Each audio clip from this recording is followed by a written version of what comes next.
somehow strategy has become branded as a thinking discipline, Yeah. when in fact it's a doing discipline. Yeah. And playing the game differently and actually creating something new and creating something which is contrarian to the norms of your industry. And then when you've done that and you've actually got some bloody ideas for once in your life, trying to outcompete your competitors by being better than them seems very logical, but it just fundamentally doesn't work. Yes. Yeah. So whatever the game your business is playing is, you need to be the only one playing that game.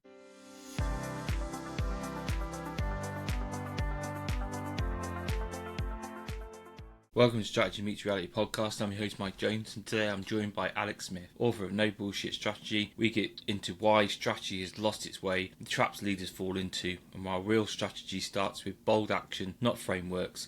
This is a sharp, honest conversation about stripping strategy back to what matters and making moves that actually change your industry. Welcome back to the Strategy Meets Reality podcast. I'm absolutely delighted today to be joined by Alex Smith, author of No Bullshit Strategy, I think, which we'll go into, and I think the audience realise that aligns nicely with my thinking. So great to have you on today, Alex. Cheers, mate. Thanks a lot for having me here. Oh no, it's a pleasure. Just for our guests, do you mind giving a bit of context and a bit of background about yourself? Yeah, sure. So, I mean, I like you, I guess, I'm have been and am a strategy consultant, but in recent years, I guess I built a big following around this idea of no bullshit strategy, 100% unintentionally and accidentally, because my sort of USP in the strategy market, I suppose, is that I am completely naive and inexperienced and never studied anything, never worked for an organization that did it, never had a boss that taught me anything, never even quite, I mean, in hindsight, this sounds incredibly stupid, but I wasn't thinking about it at the time, obviously.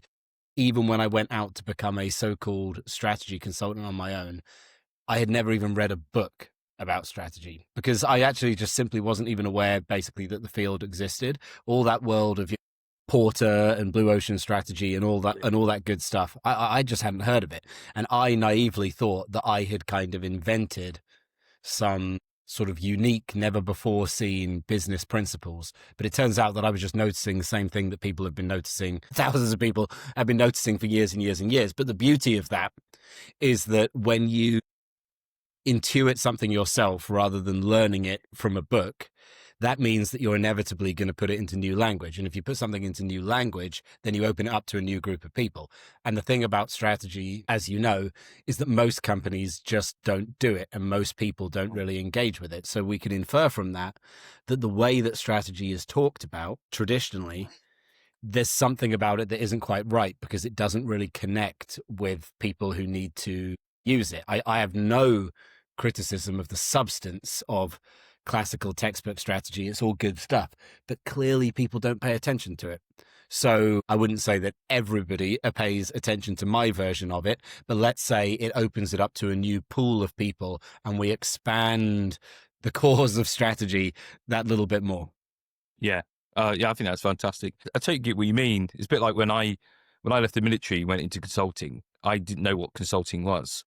So I was naive in the same thing. And actually I think it helped me, because I didn't fall into some of those the sort of beliefs about what consultancy should be or is. But yeah, I like the way that you really focus on and not simplify strategy. I think you use good language, but I think you definitely make strategy more accessible to people that are probably thinking, what does all this stuff mean and how can I use it? Yeah. And I mean, I think one of the beauties of it is, and maybe this is something that traditional strategy, I think, somewhat gets wrong, is that it isn't a field like, medicine or law or something like that, where if you're going to practice those fields, you actually you can't be a lawyer without knowing the law. It's not physically possible, because you just need to have the information. You can't be an engineer without understanding, I don't know, how to make a bridge not fall down, right? You just can't do it. And then people have this like reflexive feeling that, strategy is sort of similar, and there's obviously a big body of knowledge out there. But then we have to also acknowledge that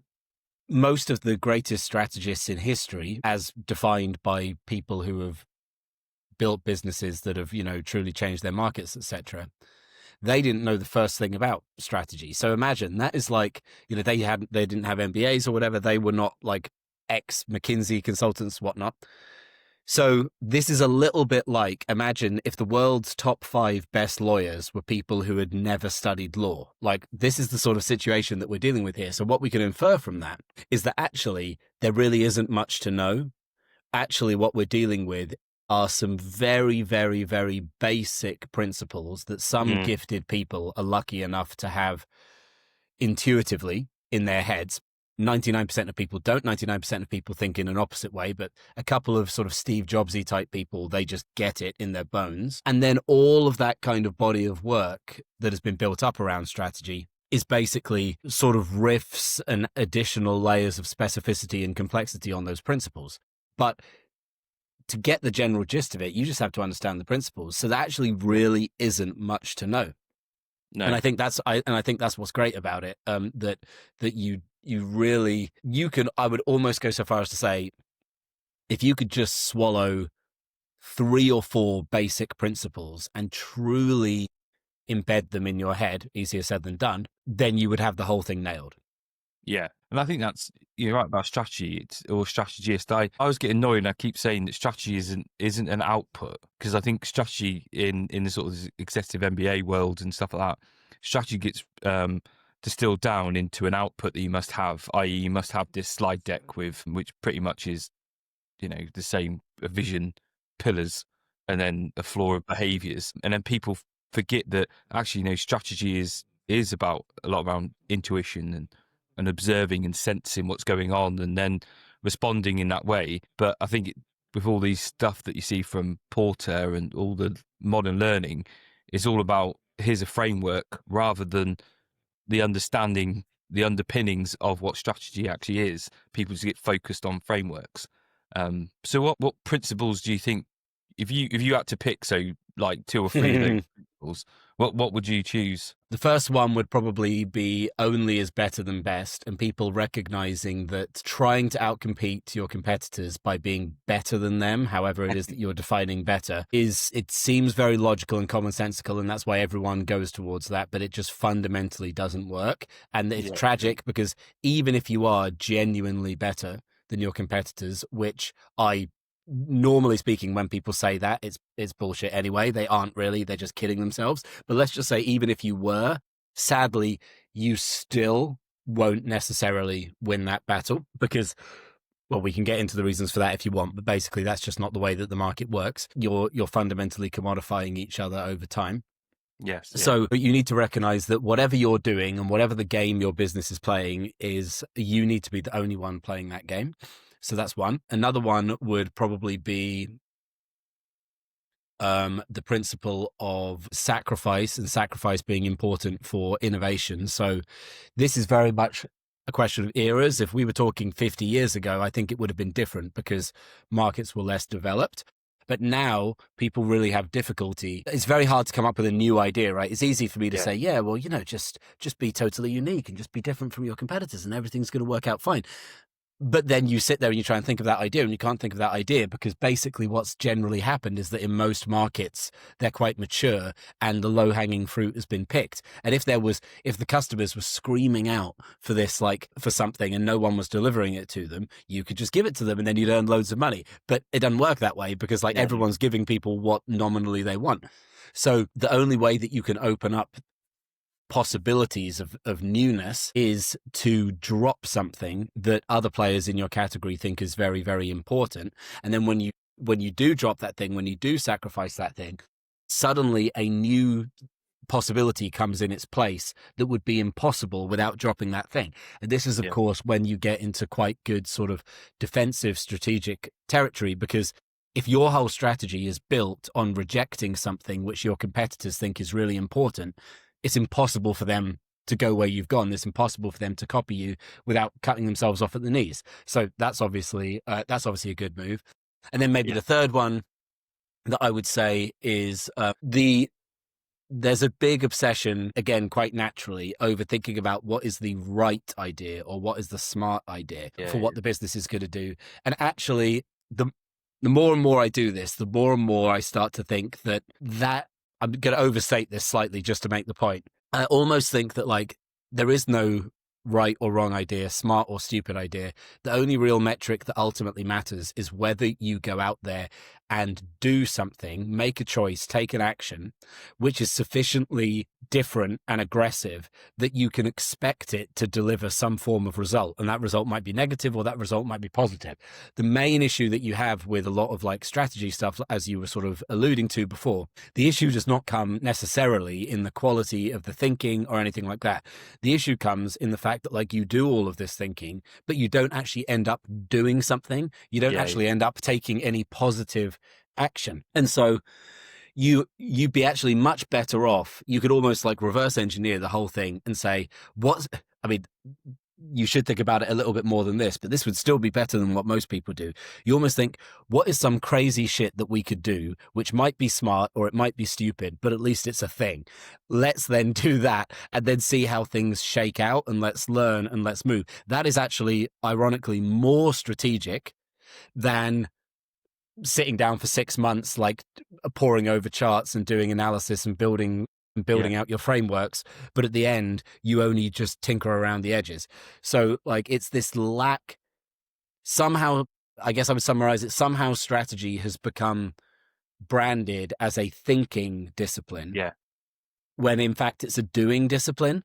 I totally agree. And then the type of people who go into the field and the type of people who call themselves strategists, they tend to be the sort of like the bookish type of person, I guess, the person who thinks of themselves as being a bit of an intellectual. And that's actually extremely harmful to the discipline, because that type of person is very valuable. That type of person is a researcher. That type of person is an analyst, There's a space for all of that. That type of person is not a strategist. And that is the thing that does make. Yeah. You got some great points there. I want to just pull through. First one, hence the name of the podcast, When Strategy Meets Reality, because it needs to meet reality.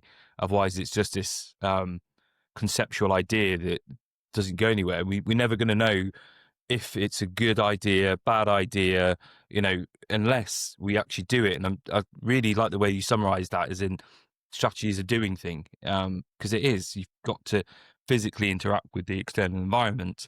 And with that, I think there's too much branding comes first rather than strategy informing it.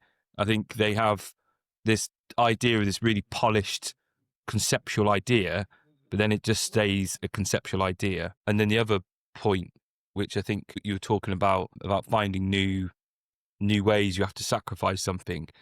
I was reflecting, I think that's probably where Apple is right now, because they've got nothing new. And I don't think they're willing to sacrifice anything to find something new, because what they have is quite good. So they seem to be in that comfort zone of the herd at the moment. I don't know what your thoughts on those. Yeah, I mean, you get like, this obviously isn't a problem that most businesses will ever face, but certain businesses, certainly the greatest brands, they have a kind of like a very strategic period when they do something new and they build their reputation and they build all of that brand equity, etc., which was obviously the Steve Jobs period. And then they can basically draw down on that for a hell of a long time, decades and decades. And that's where they start to produce shareholder value, really, when they're actually like, you build the thing and then you milk the thing. The only issue is that like you can't, if you're very skillful, and I think they are very skillful, you can continue that milking for an extremely long period of time without hurting the business. But there comes a time, or only hurting it a little bit, but there does come a time when you start to hit a period of diminishing returns. And I don't think that Apple are there yet. No. I think that, they were just what they did in their heyday was just so incredible that they've still got road to run on. And so in a sense, they don't need to really worry about it. But you see it much more with like, there are lots of other brands in exactly the same situation, but where they draw down much, much more quickly. So like car brands, luxury brands, stuff like that. With luxury brands, you see it all the time, where with the sort of Burberrys and Louis Vuittons of this world, where they sort of fall into like they overexpose themselves and then become uncool. And I think that I mean, I haven't studied them. I think that Louis Vuitton, one way or another, have managed to somehow pull it back. I'm not sure how they did that. But there was definitely a time when Louis Vuitton was a bit overexposed and they were then starting to kind of like corrode what made them special. But, you know, at the end of the day, most businesses will never get into such a position of strength that they have anything to draw down on. So not something that most businesses need to worry about. No. I think that's most businesses is always that adaptations that they need to do. Like, yes, we're doing that, but I suppose keeping that eye on the future, what's changing, and where do we need to go next? I think it's a constant, and I suppose this comes back to the point why strategy is a doing thing. That, you know, if you're fortunate enough to be like an Apple, where you've got a long time to sort of seize and sense, if you're in a business that doesn't have that opportunity, you have to do those multiple experiments to see what's going on, learn quickly, and keep adapting, keep learning from there. Yeah. But then, you know, it's there's another interesting point within that, which people, a lot of the time you'll see people use chess as an analogy for strategy, which I sort of have some problems with, because what it suggests, which is, I think this is the way that a lot of businesses approach strategy, is that it sort of suggests that you are kind of like, the thing it gets right is that it suggests that you're looking out at the landscape, i.e. the chessboard, and you're responding to the context. So based on what is happening out there in the landscape, in the market, you are then responding to that. That is true. The thing that isn't true about it is that chess is obviously a series of small moves which like built over time. So, you know, this is the same as like, you know, a business over a course of a 5-year period. They might see themselves as like, we're always looking out there, what's happening, and we're like responding to this, responding to that, da da da da. But all of those small moves, that's ultimately like, they're a big bucket of tactics, right? But they don't actually add up to a strategy, which would be at a sort of a higher level concept, which isn't about moving this piece or that piece. It's about the actual broader theory over what you're trying to do. And I suppose I don't know enough about chess to be on firm ground here. I suppose that if you're an amazing chess player, there are macro strategies that you can take into a chess game which guide the moves that you're going to make. So you aren't purely being reactive. But most people, so that would be a strategy. But most people, I'm being a bit garbled here, but you'll see what I mean. Most people think that the moving of the pieces on the chessboard is strategy. And so when they're doing business, they think that like, all right, our strategy for Q1 2026 is we are going to kind of like tweak this product, and we're going to open this office, and we're going to like fire this person. And they're making all these moves, but that isn't strategy. That's just a bunch of shit that you're doing like reactively based on whatever you need to do in the day to day. But the strategy is actually, you need to think about the macro move that the whole business is making. And that macro move is something which doesn't change quarter to quarter, year to year, or frankly, even decade to decade, because the macro move is defined by the basic question of what is the point of this business? What is the job of this business? What does this business exist to actually produce in the market? And that is not something that you can change quickly. And it takes years and years to actually even take ownership of that space. So like you get this sort of like, and I can understand why people struggle with this because it's a fairly kind of sophisticated idea, but you have this situation where the more macro your thinking gets, the less it changes. At the sort of top of the strategic pyramid, you have this idea of like the fundamental thing that this business exists to offer is X, and we need to get that right. But once we've got it right, that in theory, that might never change forever. So that's like the highest level of strategy. And then as you go down through the executional layers, the speed of change gets faster and faster and faster. So imagine, let's say, beneath the macro business strategy, you might go down one click and you might have something like brand. Now, brand is also quite a long-term thing, but you might evolve it and change it from time to time. So it's a slow-moving thing, part of the business. It does change, but again, how much has Nike's brand changed in the last 50 years? It's evolved, but it's not like changing. Yeah. And this is the thing we often talk about, in the sense of, you know, you've got, you know, like Lazy said, you've got grand strategy, which is in the sense that the idea that So that existential question that starts is like, what are we actually here for? What do we do? But the thing is, what frustrates me is when you see people go for these strategy days. That just kills me anyway. But then they pontificate and they go through this like existential question every year. And I think, Yeah, why? that makes sense. Yeah. I was like, why are you trying to redefine something that is enduring all the time, rather than you saying that, okay, that's pretty enduring. What we're looking at now is what's our current position in relationship with the external environment, and what do we need to do to maintain that, sustain that advantage or viability. But I think they look at the wrong thing, and that's why they sort of get drawn into this vision statement, these grand Yeah, statements. 100%. What you're talking about is a huge confusion in terms that happens where, like, they're trying to basically just put, as you say, some sort of fluffy label on the business as it currently is, and they're trying to put that at the top of this pyramid, when actually, and they're basically trying to describe things as they are now, or things as they have been in the past. They're not trying to define a move that the business is going to make in order to be successful. So Yeah, agreed.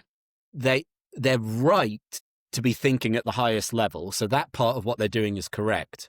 But where they're wrong is that they aren't thinking of it in terms of, like, what move is this business going to make? And then if they had made that decision, and they'd made that decision well, as you say, they wouldn't need to keep on revisiting this every year, in the same way as that, like, like Apple back in, like, Steve Jobs' heyday, they were not presumably having to have these conversations all the time, because everyone knew what the hell this company was doing, and then you could actually just then you could just get on with doing it. And yeah, it's the confusion of terms is a sort of nightmare, which, again, I guess with my book, and part of the reason why it was successful, is that for the most part, because I don't really know what the sort of business speak jargon terms mean, because I've never been in a scenario to use them, I just avoid them altogether and just instead talk about things from first principle. And when you use a terminology, well, frankly, even strategies like this, obviously, but when you start to use terminology that is well trodden, like mission or USP, or like unique value proposition, or whatever, these things, they have very blurry, ambiguous meanings for people. Yeah. Whereas you can talk about those things, but my challenge to people is, all right, I want you to talk about that thing without using that term. I want you to just say what you mean. So don't tell me about your vision or whatever. Just say, if what you mean by that is vision is the thing that we want to happen, right? Yeah. If that's what you mean, then just say the thing that we want to happen, because then everybody is going to be on the same page here. And we can also recognize, just using that as a small example, like, if we lay out the thing that we want to happen, that is not the same thing as laying out the way that we are going to make that happen.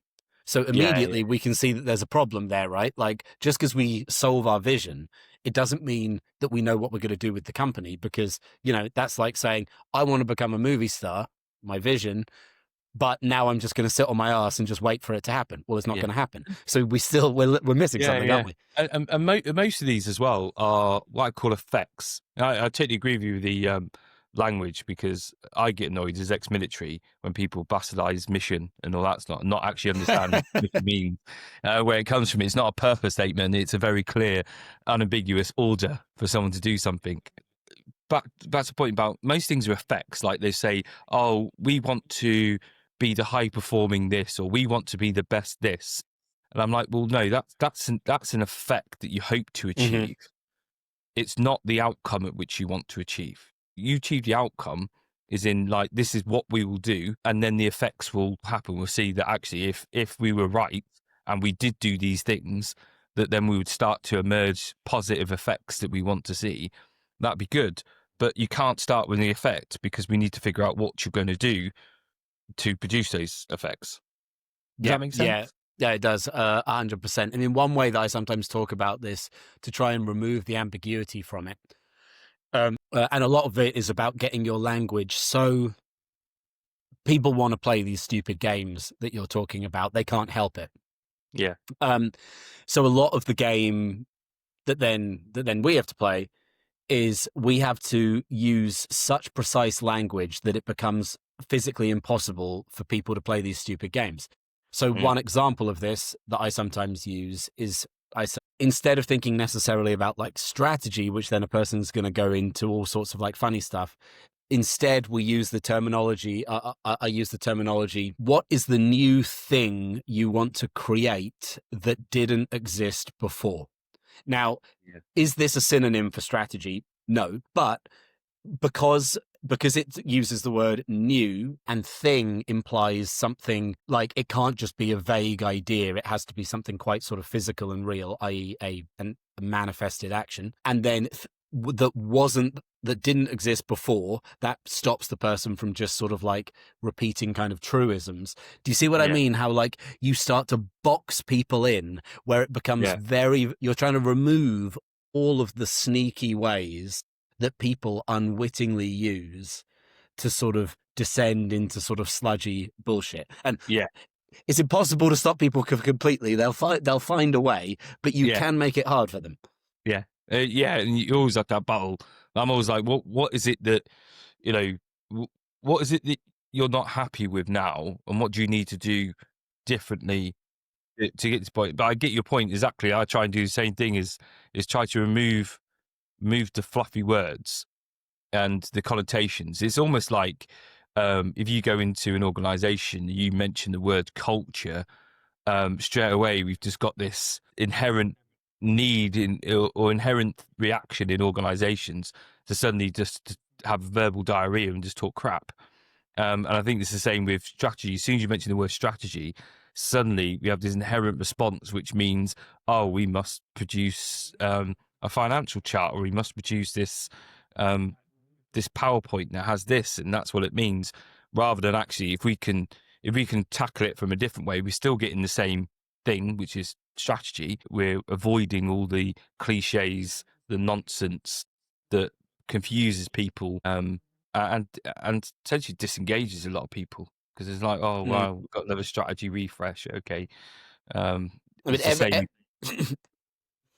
I was just gonna say, I mean, every single person, every kind of business leader on the planet, I think, should be forced to read the original 2006 Tesla strategy that Elon Yeah, Musk wrote, the Tesla master plan, because people need to see what a real strategy looks like, and then they'll find it much, much easier to copy it.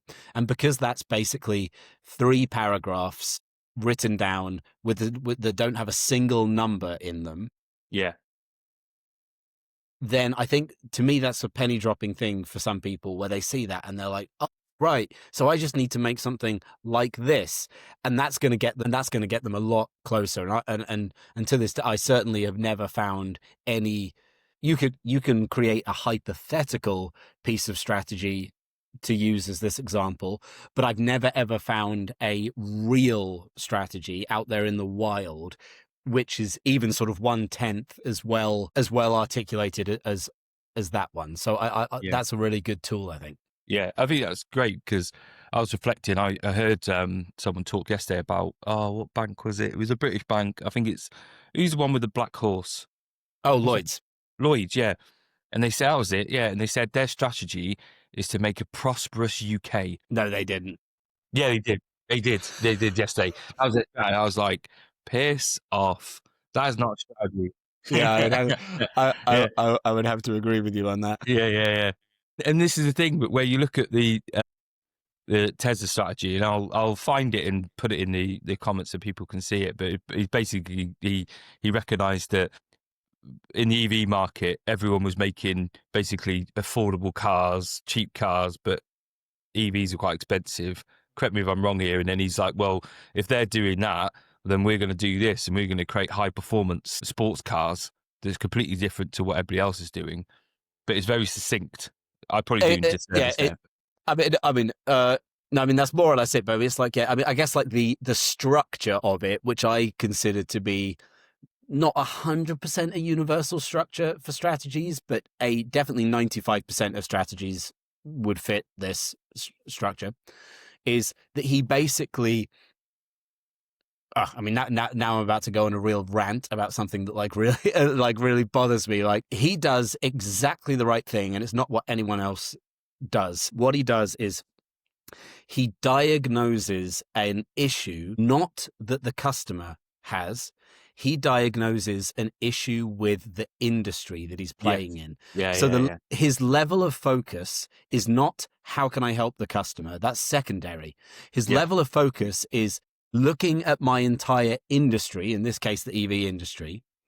What is wrong with this industry? What is the flaw that needs to be fixed? And as you say, you know, so he basically figured out that it was actually nonsensical that the industry was focused purely on economy when this was actually an incredibly expensive technology. So basically you end up producing cars that are simultaneously shit, but also expensive. And he's like, well, no wonder people don't want this thing. We need to actually like accept that this is a very expensive technology. So at this stage, it's only going to be embraced by early adopters, and early adopters are going to want something that basically they can show off with, and which is super cool. And that's actually going to be a supercar. It's not going to be an economical car. Therefore, we're going to start at the top of the market, supercar, and we're going to work our way down as the technology becomes more affordable, unlike doing what everyone else was doing, which was starting at the bottom and presumably, hypothetically, planning on working their way up. Obviously, built the entire EV market, this strategy. And what I just said was basically the entire strategy.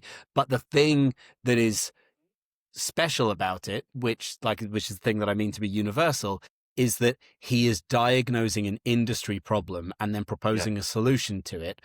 And what most people do is they immediately jump to, and this is the advice you see everywhere. So many people just are so obsessed with this piece of advice, which is just such a misleading piece of advice. Everybody thinks it's about solving customer problems. Yeah. Right. And it's, I'm not saying that it isn't about solving customer problems, but what I'm saying is that if you take that mindset into the process, you're never going to come up with a good idea. It's extremely unlikely you're going to come up with a good idea.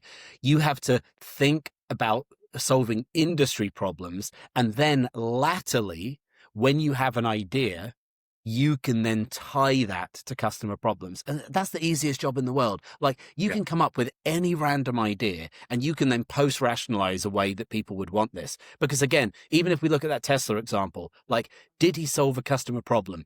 No, because there was no one out there at that time being, oh my goodness, if only I could have an electric sports car. It's such a problem in my life that I don't have an electric sports car, right?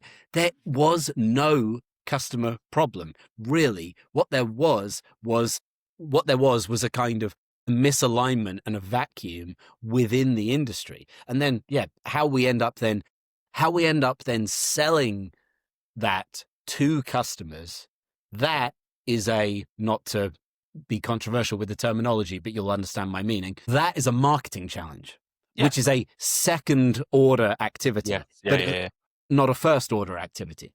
So but long story short, if you think about your own strategy and you just basically, you're not going to go too far wrong if you think like, what is the problem with this industry that I need to fix? That is going to steer you quite well, that sort of structuring of the strategy. And that's the thing, when you look, what pains me, and you're exactly right, what pains me is when you look at people's strategy and it is completely internal focused and it's not actually addressing anything external. And their strategy will be something like, oh, we're going to be customer centric, sustainable. And you're thinking, that's not a strategy. That is just I don't know where, honestly, I'm writing my own book, at the moment, and I'm trying to figure out how we got from the idea of strategy, from where it was, from the early starts of Sun Tzu, to where we are now in this ludicrous sense that I think, unfortunately, and I'll put you in this bracket, Alex, I'd like to put myself in a bracket, that there's not many of us that are actually talking sense about what actually strategy is. And all this other stuff that confuses it are second or third order parts of the execution. It is weird. It is. I do have a theory on why it is, though. That the Myers-Briggs thing. Yeah, yeah. Unfortunately, yeah. So I know that, like, it has a lot of it has a lot of critiques, but it's obviously it's obviously like people like it enough as that it has truth within it, and one of the spectrums within there is the what is it, S versus I or something, sensing versus intuiting, which my basic understanding of this, which definitely does hold true out there in the real world, is that you're talking about people who like sort of zooming in, detail people, or Yeah, you're talking yeah, about people, who like zooming out. And the question is, which of these is your default mode? Which of these do you sort of rest at? Which of these do you feel more kind of like physically comfortable with? And I believe that I read that something like people who like, so both of these are very useful skills, but they're just fundamentally very different skills. So, like, if you're very good at zooming in, then this is what the skill that you need to be a scientist, for sake of argument. yeah, But the zooming in is much, much more common trait amongst the general population than zooming out. It's something like, I don't know, under 20% of people feel more comfortable with the zooming out. And then what you then get with this is that, like, if you just accept that most people in business, their natural comfort zone is to increase detail and go in on a problem, then the way that they do strategy without even thinking about it is this: they're going to have this sort of like, I'm going to go in, I'm going to burrow approach to strategy, which obviously unbeknownst to them, they're actually like sort of running away from the task. yeah, And so you have to have a very, very powerful manual override to force these people to do the opposite of what is comfortable and to zoom out. And then yeah, the people out there who are sort of comfortable with strategy, I think to a greater or lesser degree, are just people who just randomly happen to not like detail, basically. yeah, I mean, yeah, yeah.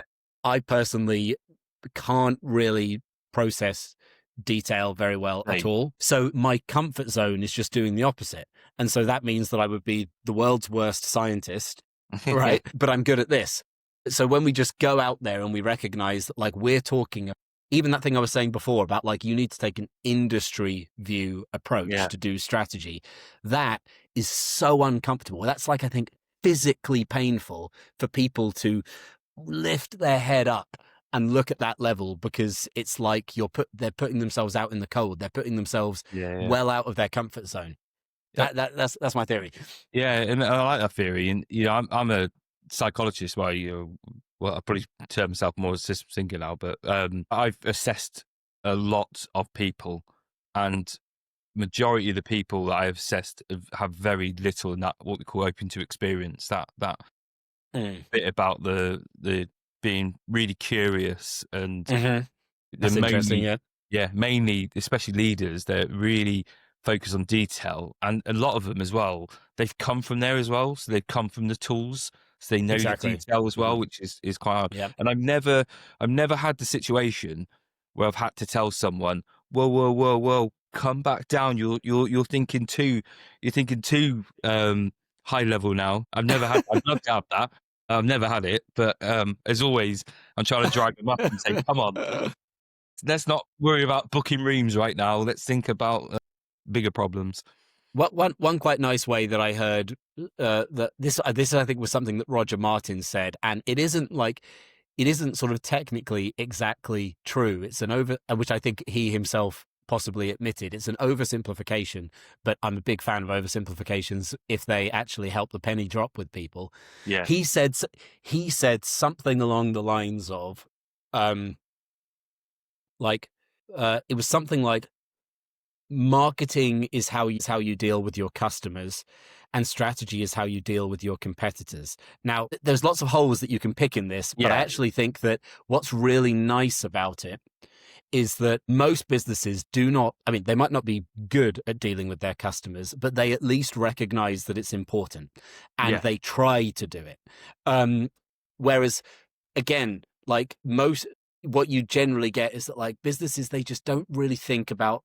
It's funny because you'll always get people saying, "Hey, I don't worry about my competition. I just worry about doing an amazing job," kind of thing. Like, this is such a fucking amazing thing. And that's all you're really saying. If you say that, is like, I don't really care about context. Like, I don't really, I'm driving a car. I don't really care about where the road is. I'll just go plunging into the ditch because I choose where I go. Like, it doesn't make any sense. Of course, you need to be responsive to context. Competitors are your context. And so even though it's like oversimplistic, I do think that if people just recognize I've got two parties that I need to deal with here. I need to deal with my customers. Of course, nobody forgets that part really. And I need to deal with my competitors. Everybody forgets that part. Even that would just be a huge step forward for a lot of people. Yeah, and I always say to leaders, it's all about the external environment. Your relationship with it is really important. As in, like, what's your competitors doing, or not even so much that, because I do a lot with public sector, and necessarily they don't have competitors to a point. They do, but we think about, okay, so who else is out there? What else is happening? What are they doing? What's your relationship with them? And I think just trying to realize, and you said it earlier quite nicely, you said about defensive strategy, which is good because it highlights that there are different strategies, like the collaborative strategies, there's competitive strategies, there's these things they can do, but they don't, it's hard to get them to think beyond the organization. Yeah, exactly. And for all the reasons that we discussed, but you're a military man. Like, topography of the battlefield, it like matters, right? Yes. Yeah. And so it's like, it's so commonsensical to say that you sound stupid to even make the statement. But like, to see the topography, you actually have to look out there. Like, you sort of have to look out of your window, so to speak. And this is the problem, like what you were saying earlier about how you said it naively coming to strategy because you didn't. That was the same when I left the military. I just assumed that organisations had this thing strategy nailed because they do, and how organisations do it must be this magical way of doing it that's completely different to the military. And then I started coming into organisations, and I was just like, what is this? Like, I can't make sense of it because of that reason. We're so ingrained to, one, assume chaos, and two, to always look out. And it's not really about what we're doing, it's about what's happening out there. And then we find the best way to get advantage from that changing landscape that's happening. That's what I couldn't make sense of when I was looking at strategies, because they were all not strategies. They were just statements, normally truisms, and in the wrong order. So people were, trying to solve like I wouldn't even say second order things, sixth order things, rather than the actual strategy itself. Yeah, I mean, there's a subtlety as well here, where, like, to give the devil his due, the big organizations, like, I've worked in organizations where also, as in I've had clients who also have done or were doing or whatever work with, like, the big consultancy firms and, the BCGs of this world and stuff like that. And so you see the work that they're doing, and, like, and I'm not going to sit here and say it's all bollocks, because it really isn't. And there are reasons for the work being done that way. But what you also see a lot of is that, like, those documents, it's not like, being fair, it's not like they will ignore competitive context and stuff like that. And they'll have, matrices that plot the different people in different parts of the market, and customer research that say, you're thought of in this way and your competitors thought of in that way. So they take this good snapshot of things as they are, but they're then so some lip service is being paid to this. But then there are two issues here.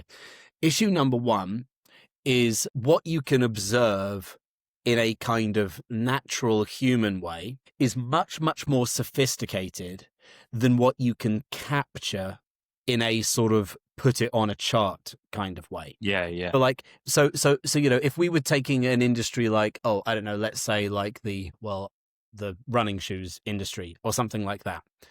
there's a whole bunch of like stuff that we could research and put on a chart and put in a deck that give you sort of facts about the dynamics of this industry. And that is valuable. But at the same time, we could just intuit, we could just sniff certain more sophisticated dynamics that are also happening, things that like you find it hard to put into words and you couldn't put a number on, but we sort of all know to be true.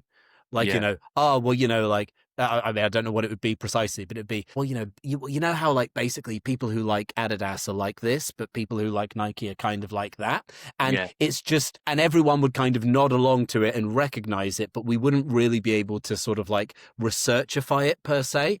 So like someone needs to have the confidence to be open to that more gestalt form of observation. And again, using the, analogy, like you could, like if you're looking out at the topography of the battlefield, there's a gestalt view that you get when you look at the whole thing en masse, and you then can intuit things from that versus sort of like a micro version of the picture, which is actually going to be fundamentally incomplete because it's like chopped it up into little chunks that don't represent the whole. So that's one issue. And then the second issue is that like companies can become very good. Let's say even if we didn't have that issue, but we're still just like we do all this mapping of the competitive set. Companies can be very good at compiling a snapshot of things as they are, but that's not. But then that still begs the question of how could things be? What could we then do? And at that moment, you move into the world of speculation. And for natural reasons, people don't feel very comfortable with speculation. But the problem is that like to do good strategy, you have to take that speculative step. Yeah. You have to step into a world where you fundamentally don't have substantiation, where you're just saying, well, what if we just blah, blah, blah, blah, right? And because you cannot like, sort of processify, dataify speculation. This, I guess, is where a lot of these projects, they sort of fall down because there fundamentally needs to be one person in the room who is prepared to just say, you know what, I just reckon that because of X, Y, Z, if we do such and such, then it'll work in the way that Elon Musk did with that Tesla thing. Yeah, and that's the thing. Like I always say, strategy stands at the edge of the unknown because it is unknown. We're not repeating something. Well, we don't want to. Well, people do. We don't want to repeat something that's already happened because like I said, you're going to get yourself in a whole different world. But and I had this once from a client, and their words to me would be, "But how do we know this is going to work?" Yeah, right. Yeah. And I'm like, we don't. But what we do is look to things to give us feedback if it is working. Mm-hmm. Mm-hmm. And that's what we want. We want to stay connected just as we are looking. That's that intuitive part. That's that sensing that now we've done this, how is that meeting reality? And how would we know if that is a good thing or a bad thing? Yeah, and normally you can get, long before you've spent too much money or taken too much risk, you can normally get a lot of sort of positive, meaningful signals that bubble up that give you the confidence to press forward. And these informal, anecdotal signals are, they're much they're extremely valuable. They can speak. They can speak volumes. If we go back to the Tesla thing, before they built that car, you could have very easily shit all over that strategy. You could have said, well, hang on a second. There's absolutely no demand for this. Why would people want an electric sports car anyway?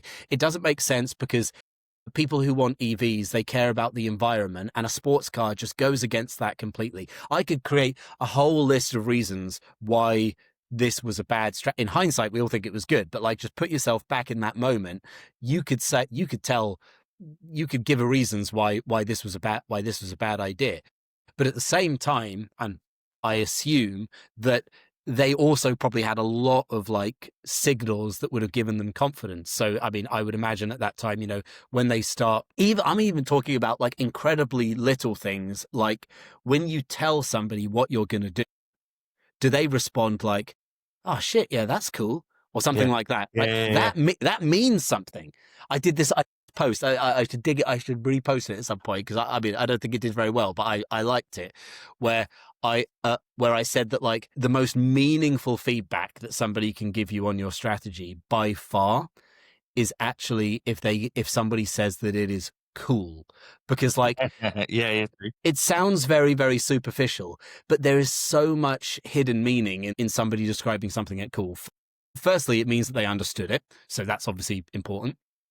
Secondly, it means that there was basically something sort of surprising in it. And by definition, the sort of surprise is a core aspect of strategy. It's like, oh, I never thought about it that way. So it tickles people, right? It gives people it moves people's headspace. So that is fundamental to good strategy. And it also has a bit of kind of mischief or adventure about it. Like it sounds like something that would be interesting to do. Now, if you tick all those boxes with your strategy, I find it very hard to imagine you going wrong, really. I agree. And again, it doesn't have to be when you're looking at, like numbers or this. I think we get trapped in this thing that has to have this perfect response. Where I'd done a strategy with a client. It was a supplier strategy. There were a small supplier trying to get in with these big, really large company. And they've been failing and they keep losing out. So we done a strategy. And when we said, how do we know that this has worked? And the exec team or the leader at the time turned around and goes, well, I'll know if it worked if they came to my office. And I was just like, what? And he's just like, yeah, and that was the measure. And it to people in That's cool. I like that. yeah. People in strategy world, well, that's not a measure. That's not a thing. It has to be this. But no, that for them to know that strategy worked meant that instead of him going to their office, they would come to his. That's an amazing measure. I love that. I might steal that. That's really good. Yeah. And then funny enough, I get a phone call, probably, 18, no, not even, wasn't even that. It was probably just over a year. And I get a phone call and it was him going, guess who's just walked into my office? And that's like, no, I was just like, laugh. I was like, yeah, okay, cool. All right, let's have a look at what we need to do next. That's brilliant. That is really good. That is really good. But I think that's where you really take out all the crap and the unnecessary language and words and measures and overcomplicate it to really strip it back to thinking, what is it that we're doing? And just like Tesla, I went in operations for 8 months in Afghanistan with one piece of paper. That's all I needed, was just what do they want me to do and what are my constraints? And that was enough. And I think this is a problem with executing strategy, is that they overcomplicate it, which means then the people that are there to execute it and do it and make it happen, they don't understand it, or it's too narrow, where actually you just need to tell me what you want. And I will look at, if I'm R&D department, I'll go, okay, what does that mean to me? What do we need to do to enable that to happen? Or HR or all those people, rather you than have to be overcomplicated. You have to be comfortable, which is obviously not an issue that people have in the military, but it is an issue people have elsewhere. You have to be comfortable in telling people what to do and giving orders. Yeah. And I think that's another restrictive factor that people have, that it's people don't like it when I say this, but I think it's true. I think that like a lot of people are just too nice to do strategy. Consensus-driven madness. There's a reason why people don't like Elon Musk, right? Yeah. Or Steve Jobs, in fact, yeah. Or Steve Jobs, or Jeff Bezos, or like all of these people who have just been proven to be masters. Everyone fucking hates them. So it's like this is a feature, not a bug. Now, I'm not saying that you have to be a total like asshole or anything to do this. I wouldn't sort of self-brand myself as a total asshole. That being said, though, now that I think about it, like I can pontificate about strategy. The truth is that I have never and will never run a 10,000 person organization in a strategically effective way. And I am not going to claim, although I'm this sort of like strategy guru kind of thing, whatever, I don't think that if you put me in charge of that sort of organization, I don't necessarily think I would have the chops for it. So actually, like I'm proving my own point. Like, like I really, off the top of my head, I can't think of a single so-called non-problematic individual who has really put their money where their mouth is and done this game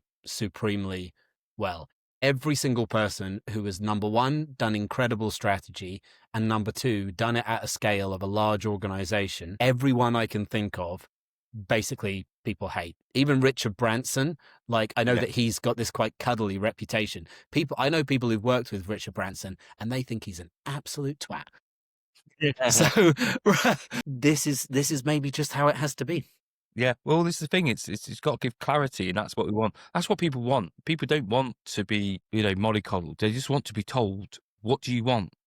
And then I can do it. Yeah. Just tell me what you want, and I'll do it. That's That's what you pay me for. I don't need all this other crap to make me feel good. Just tell me what you want, and I'll do it. I may not agree with you, but that's my job. We'll have a chat about it, but I've got to do it. Yeah, I get it. I've absolutely loved this conversation, and unfortunately, if it wasn't for time, because I know you probably got other things you need to do today. Otherwise, I'll just keep you on here all day because I think we could just keep going.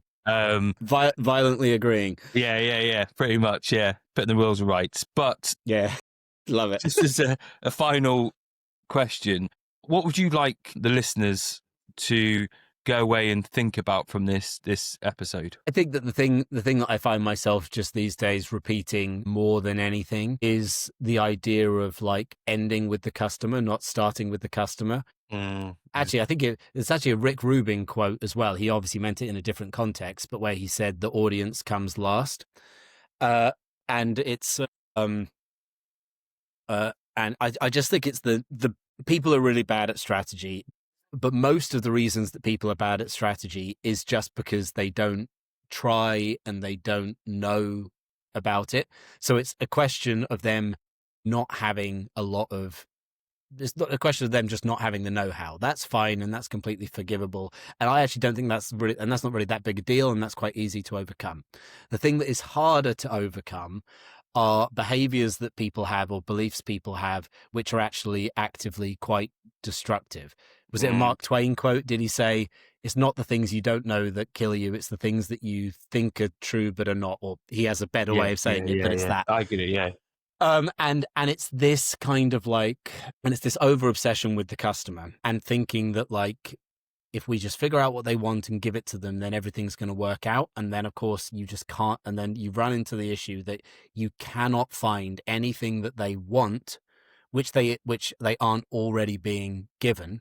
And then you're like, what do I do now? And I think this is the brick wall that most businesses run up against when they try and do strategy. So how about just parking them for a minute and actually just playing the game differently and actually thinking on that industry-wide level and thinking about creating something new and creating something which is contrarian to the norms of your industry. And then when you've done that and you've actually got some bloody ideas for once in your life, then you can ask the question of whether the customer would like it. This is the drum that I've been beating, and which I tell you what, people really do not like this message. It's the one thing that I say that that gets people's backs up. So it must be the right thing to say. Yeah. I get it. I get it. Yeah, I wrote something not long ago called "When Marketing Hijacks Strategy," and I got quite a visceral response to that. Interesting. Very interesting. So you must know it's true. But no, it's been an absolute pleasure, Alex. I've really enjoyed this. But if you've enjoyed it as well as a listener, please like and share to your network so they can get the value from Alex's wise words. But yeah, it's a pleasure, and I look forward to seeing you next time. Thank you very much, Alex. Cheers, mate. Bye.